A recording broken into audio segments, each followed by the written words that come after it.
Doctor Zakir Naik কেন তাওরাত ইনজিল দিয়ে দলিল পেশ করে এই যে বক্তব্য দিচ্ছেন, আর আল্লাহর নবী সাল্লাল্লাহু আলাইহি সাল্লাম তো ওমরে ফারুক রাদিয়াল্লাহু তাআলা আনহুকে তাওরাত পড়তে দেখে রেগে গেলেন।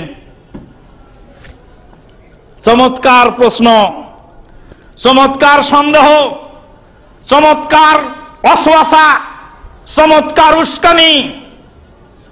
উস্কানিটা কেমন? তাই তো বুখারীর হাদিসে পাওয়া গেল ওমরে ফারুক রাদিয়াল্লাহু তাআলা আনহু তাওরাত পড়ছিলেন। তাওরাত পড়ছিলেন, নবী সাল্লাল্লাহু আলাইহি সাল্লাম রেগে গরম হয়ে গেলেন আর বললেন যে আজকে যদি মুসা আলাইহিস সালাতু ওয়াস সালাম বেঁচে থাকতেন তাহলে আমার আনুগত্য করা ছাড়া উপায় ছিল না। তুমি আমার সামনে কোরআন রেখে তাওরাত পড়ো কেন? তাওরাতের ছেঁড়া পাতা পড়া দেখে আল্লাহর নবী সাল্লাল্লাহু আলাইহি সাল্লাম রেগে গেলেন। ডাক্তার জাকির নায়েক পড়ছেন, এটার দলিল কোথায়? আপামর জনসাধারণ তারা তো হতবাক হয়ে, তাই তো, তাহলে এটা আবার কি হলো, কেমন হলো? কুল ফাতু বিত তাওরাতে ফাতলুহা ইন কুনতুম সাদিকিন, আয়াত কোরআন থেকে মুছে ফেলেন। হে নবী আপনি বলে দিন, কুল ফাতু বিত তাওরাত, তাওরাত নিয়ে আসো, ফাতলুহা, তাওরাত তেলাওয়াত করো, ইন কুনতুম সাদিকিন, যদি সত্যবাদী হয়ে থাকো। কুল ইয়া আহলাল কিতাবে তাআলাউ ইলা কালিমাতিন সাওয়াইন বাইনানা ওয়া বাইনাকুম আল্লা না'বুদা ইল্লাল্লাহ ওয়ালা নুশরিকা বিহি শাইয়্যান ওয়ালা নাত্তাখিযা বা'দুনা বা'দান আরবাবাম মিন দুনিল্লাহ ফাইন তাওয়াল্লাউ ফাকুলু শাদু মুসলিমুন। ওই আয়াতটা কাটে ফেলো কোরআন থেকে। আল্লাহ পাক তো মুমিন মুসলমানদেরকে, তাওরাত ইনজিলের অনুসারীদেরকে চ্যালেঞ্জ দেওয়ার জন্য, তাদের সামনে মোকাবেলা করার জন্য বিভিন্ন সময় নির্দেশনা পেশ করেছেন। নবী মুহাম্মদুর রাসূলুল্লাহ সাল্লাল্লাহু আলাইহি ওয়াসাল্লামের সাথে ইহুদিদের মদিনাতে একবার কথা হলো, তাওরাতে রজমের আয়াত আছে কিনা। তাওরাতে রজমের আয়াত আছে, কিন্তু ওরা ইহুদির পণ্ডিতেরা অস্বীকার করলো যে তাওরাতে রজমের আয়াত নাই। আল্লাহর নবী সাল্লাল্লাহু আলাইহি সাল্লামকে আল্লাহ বললেন যে কুল ফাতু বিত তাওরাতে ফাতলুহা, তাওরাত নিয়ে এসে তেলাওয়াত করো, আনতে বলো, তাওরাত এনে প্রমাণ করুক ওর মধ্যে আছে না নাই। তাওরাত নিয়ে চলে আসছে। নবী সাল্লাল্লাহু আলাইহি সাল্লাম বসেছিলেন, হাদিসে এভাবে শব্দ আসছে, তিনি বসেছিলেন একটা গদির উপরে, গদিটা থেকে নিচে নেমে গেলেন, গদিটাকে সামনে রাখলেন, রেখে তাওরাতের বিকৃত তাওরাত, তখন সেই বিকৃত তাওরাতখানা রাখলেন গদির উপরে, রেখে বললেন আমানতু বিক, হে তাওরাত কিতাব, তোর উপরে আমি ঈমান আনি, ঈমান এনেছি।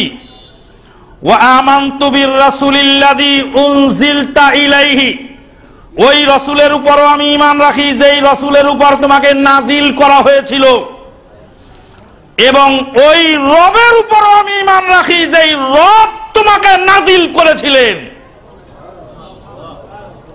আল্লাহু আকবার। তাওরাত বিকৃত হয়ে গেছে, কিন্তু তাওরাতের ঈমান বিকৃত হয়নি। তাওরাত আমলযোগ্য নয়, কিন্তু তাওরাত ঈমানযোগ্য, ঈমান রাখতে হবে তার উপরে। এবার দলিল দেওয়ার জন্য বলেন বের করো। তাওরাত বের করলেন, যারা পড়তে জানেন তারা পড়ছেন। নবী সাল্লাল্লাহু আলাইহি সাল্লাম নিরক্ষর, পড়তে জানেন না।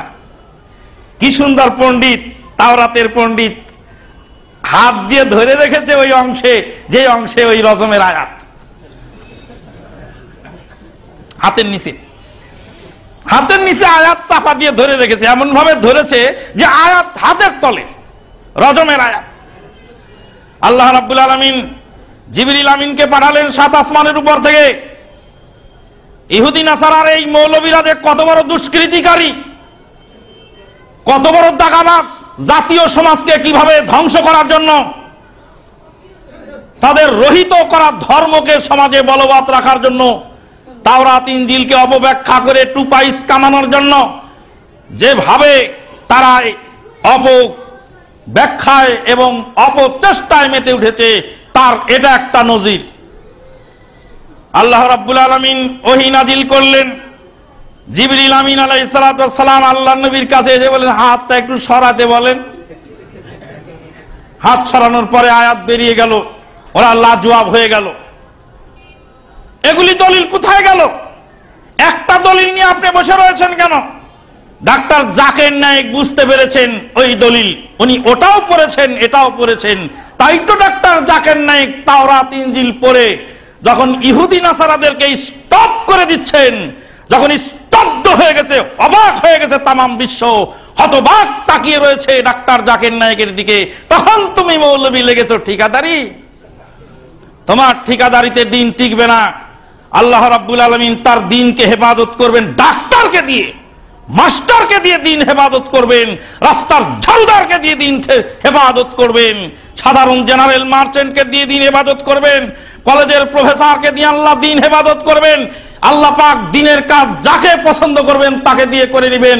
তোমার মতন দাগাবাজ আর আমি নিজেও যদি ধর্ম ব্যবসায়ী হই, আর তুমিও যদি ধর্ম ব্যবসায়ী হও, আমি তুমি আমার মতো মৌলবী তোমার মতো মৌলবী ইতিহাসের আস্থা করে নিক্ষিপ্ত হয়ে যাবে, কিন্তু কোরআন সুন্নাহ বলবৎ থাকবে।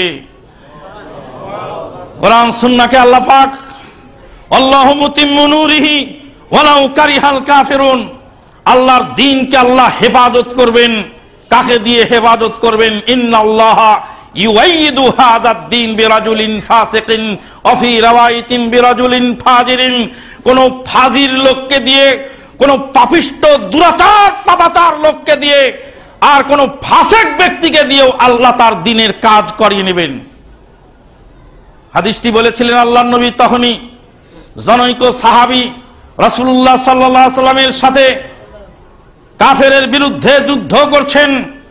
যুদ্ধের ময়দানে যখন ডমকা বেজে উঠেছে, কেউ মরছে আর কেউ মারছে, কেউ কাটছে আর কেউ কাটা পড়ছে, অস্ত্রের ঝনঝনানি চলছে, প্রবল তুমুল যুদ্ধ চলছে, শত শত কাফেরকে কেটে সামনের দিকে এগিয়ে যাচ্ছে। সাহাবায়ে কেরামগণ বলছেন, লোকটা খুবই ভালো মানুষ, লোক জান্নাতি। আল্লাহর নবী বললেন, জান্নাতি বলে না, লোকটা জাহান্নামী। বুঝতে পারলাম না, হে রাসূল, হাদিস আবার কেমন হলো? এত কাজ করছে তারপরে লোকটা জান্নাতি নয় জাহান্নামী কেমন করে হলো? রাসূলের কথা তো ঠিক, আমি তো বুঝি না। সাহাবী বললেন, আমি পিছে পিছে হাদিসটা একটু বুঝেলেই আগে, যুদ্ধ না হয় পরেই করি। পিছে পিছে যেতে থাকলাম। শত শত কাফেরকে হত্যা করার পরে তার শরীরে আঘাত পড়লো, হাতের ডানা কেটে গেল, রক্তক্ষরণ শুরু হলো। সহ্য না করতে পেরে নিজের অস্ত্র দিয়ে নিজে আত্মহত্যা করে নিজের জীবনকে প্রবাহিত করে ফেললো। আল্লাহর রাসূলের সাহাবী দৌড়ে এসে বললেন, আশহাদুকা ইয়া রাসূলুল্লাহ আন্নাকা হক, হে নবী আপনি সত্যবাদী, আপনি বলেছেন লোকটা জাহান্নামী। লোকটা কিভাবে জাহান্নামী হলো স্বচক্ষে আমি দেখলাম।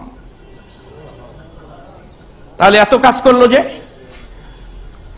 যুদ্ধের ময়দানে এত খেদমত দিল, এত সেবা করে, শেষকালে আত্মহত্যা করে জাহান্নামে চলে গেল। আল্লাহর নবী বলেন, ইন্নাল্লাহা ইউআইয়িদু হাযাদ দ্বীন বিরাজুলিন ফাসিকিন, ফাসিক লোককে দিয়েও আল্লাহ কাজ করিয়ে নেবেন, জাহান্নামীকে দিয়েও আল্লাহ কাজ করে নিলেন। ঈমানের কারণে আল্লাহ পাক খালেদাম মুখাল্লাদ না করে, চিরস্থায়ী জাহান্নামের ফয়সালা না করে হয়তো একসময় আবার ফিরিয়ে আনবেন। আমরা আমাদের দিনী বোনদের খবর রাখতেছি, কতক দিনী বোন, কতক দিনী ভাই, কতক যুবককে তার বাপ বাড়ি থেকে বের করে দিয়েছে, খেতে দেয় না। কতক দিনী বোনকে তার স্বামী ব্যারিকেড সৃষ্টি করেছে।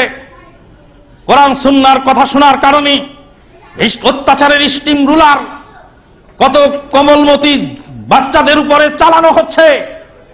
কিন্তু যারা হকের উপরে আছেন, হকের কাজ আল্লাহ যাকে দিয়ে করে নেবেন, তারা অবশ্যই হকের উপরে থাকবে এবং আল্লাহ পাক তাদেরকে দিয়ে হকের কাজ করে নেবেন। আল্লাহ পাক আমাদেরকে কবুল করুন। আল্লাহুম্মা আরিনাল হাক্কা হাক্কান ওয়ারযুকনা ইত্তিবাহু, হে আল্লাহ হককে হক বুঝার তৌফিক দান করো এবং সেটাকে অনুসরণ করার শক্তি দাও।